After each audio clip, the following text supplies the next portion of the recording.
My father's first name was Trygve Johannes. Very Norwegian, yes, extremely Norwegian. He was born in Illinois. His parents were Scandinavian. His father was Norwegian. His mother was Danish. Not a religious bone in his body.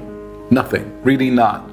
No messianism, none of that. There's no, the Jews are the chosen people, none of it. World War II broke out. He volunteered, went to the Air Force. He was assigned to B-26s, which were considered the single most dangerous plane to fly. He went through World War II. He was in Sardinia, bombing the German installations on the Arno River and on the River Po.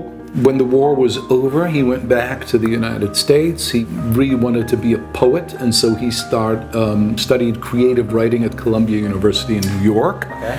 And then one day, on the Upper West Side, while he was eating breakfast in a diner, this gentleman approached him, told him that he was from the Israeli underground, from the Haganah, and that his name was on a list, that they wanted him as a pilot. And my father said, "How'd my name get on your list?" He said, "Well, you're, as somebody who seems to be the kind of person who would help the Jews." And my father said, I don't really know any Jews. I don't have any Jewish friends. And my father said, "I'm assuming you're asking me to volunteer." And he said, "I am." And he said, "When were you thinking of that?" And he said, "We were hoping tonight." And my father said, "Well," he said, "I have one question. I'm Norwegian," he said, "and so fly fishing for me is really vital. I really have to have good fly fishing. Is there good fly fishing in Israel?" And the Israeli said, "The best." The best. They recruited him before the war. Part of what they said was, there's going to be a war. And he said, "Why?" And they said, "Well, there's 40 million of them and 600,000 of us." And my father said, this is a true quote, "I have always abhorred asymmetry." And that was the reason he gave as to why he came. He did not like asymmetry. So my father volunteered. He helped train Jewish pilots.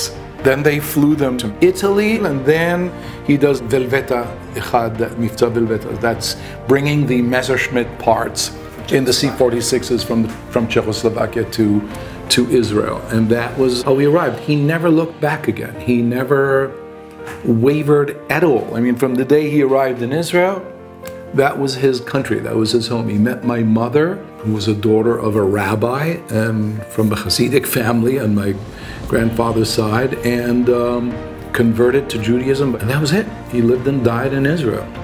For him, it was a fascinating, as he said to me once, he said, "Sonny boy, how many people do you know who can say they actually helped create a new country?" He said, so for him, that was the big thing, was that, oh my God, here I am and I'm a vital part of this happening.